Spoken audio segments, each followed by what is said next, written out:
In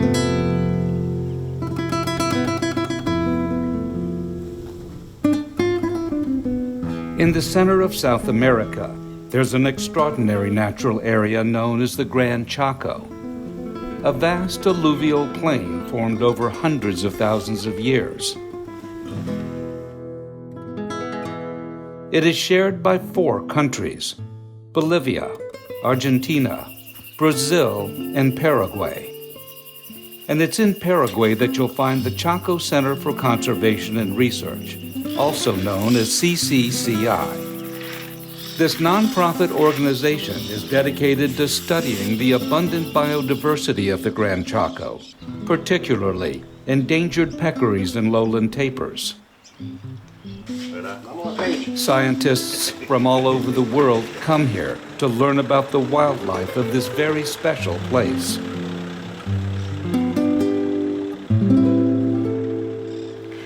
My name is Julie Swenson. I'm the Associate Veterinarian at Fossil Rim Wildlife Center in Glen Rose, Texas, in the U.S. And I am here working on a tapir project that is associated with the Chaco Center for Conservation and Research. And the goal of this project is to get radio collars and GPS collars on several tapirs that are in this area to try and find out exactly how they're utilizing the space and the environment, and how the human areas that have been altered or changed affects their behavior or their lifestyle. So in order to get collars on these animals, we have to anesthetize them, which is why I'm here. We are determining dose protocol, trying to tweak it a little bit and get it to a point where it's safe and effective, so that we can have full immobilizations where the animal recovers from that anesthesia and then goes on about its life with as minimal interruption as possible. Lowland tapirs are primarily active from dusk to dawn. They're shy animals, so to find them, researchers have to spend a lot of time in the field, checking camera traps and looking for other signs that they're in the area. Once they locate a tapir, things start to happen fast. A tranquilizer dart needs to be placed before the tapir moves out of range. So for that, the darting team will use a special CO2-powered rifle like this one.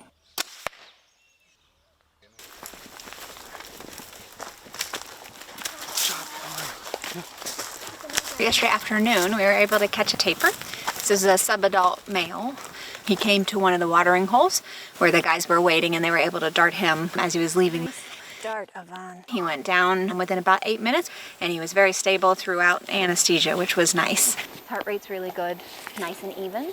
Under anesthesia, we did a number of things, including we pulled blood samples for lots of different purposes. We also got samples for genetics, such as hair samples, and some swabs so that we can look at the different bacteria that exist in those areas, as well as get some cells and some DNA that way as well. We placed a collar on his neck that has a radio transmitter as well as a GPS transmitter. With that collar, hopefully we'll be able to monitor his movements for the next up to 2 years, which would be excellent. And the nice thing about these collars is they do have a release mechanism, so that if he gets to a point where he's growing too much, then that collar can be remotely activated to fall off. He was in good body condition, very few ectoparasites. He had a lot of fleas, but not very many ticks. So that was good news. He was microchipped, which gives us a way to identify him after the collar falls off. His teeth look healthy, his GI tract looks healthy, everything on him looked pretty healthy. Very few scars or wounds, so we think he was a healthy young male. These guys are heavy animals, and when they're under anesthesia, they can be a little difficult to move because of that weight. This animal we're estimating at around 190 kilos at most, so that's a lot of body to lift.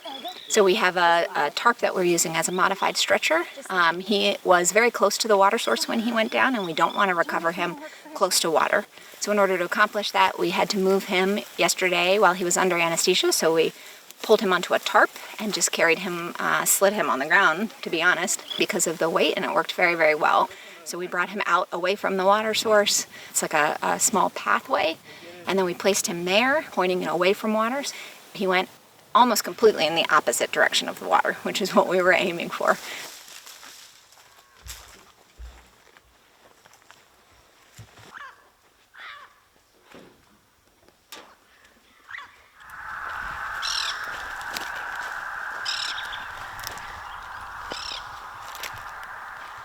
So this morning we came out to check to make sure that the collar is sending a signal, and we're currently trying to find a good place where we can get a signal back. It has a range of about 1 kilometer, so from this location right here, we don't get a signal from his collar at all, which hopefully just means that he's further than 1 kilometer away from us. So we're going to go a little bit further in the direction where we think he was headed, and then we'll keep trying that until we get within 1 kilometer of him. Once we have the collar, then we know at least the collar's working. Then we'll be able to check it repeatedly throughout the next few days to make sure that he's moving and where he's moving to. And then once the GPS comes online, we'll be able to actually follow him on the map as he moves around. While the radio signal transmits constantly, the GPS system records and uploads its exact location once every 6 hours. So here's Junior's data from their most recent downloads. One of the researchers on this session is curator Martin Ramirez from the Woodland Park Zoo in Seattle, Washington. He has worked with CCCI many times over the last few years. And you can see that he's actually spent a lot of time in that pasture, around that water hole. So it looks like he goes to the water hole, gets a drink, and then heads back into that forest. And there's a couple of points here that suggest that when we were searching for tapir at that watering hole, he was either in some woods close by or some woods right across the road from us, almost at the exact same time. So anyway, this is very early on, but the early signs is that he kind of has an area that he prefers, especially since it's really dry right now. Probably the water source is probably what's driving his decision to be in this general area. It's been really amazing to come and see the facilities here and to see the people who are staffing the facilities here. Most of us in this group don't speak Spanish or speak only a little bit of Spanish, so the language barrier was concerning to me, but it's amazing that when you see people who are interested in conservation, you still figure out ways to communicate even if you can't speak directly to them. It's quite a while she stood here.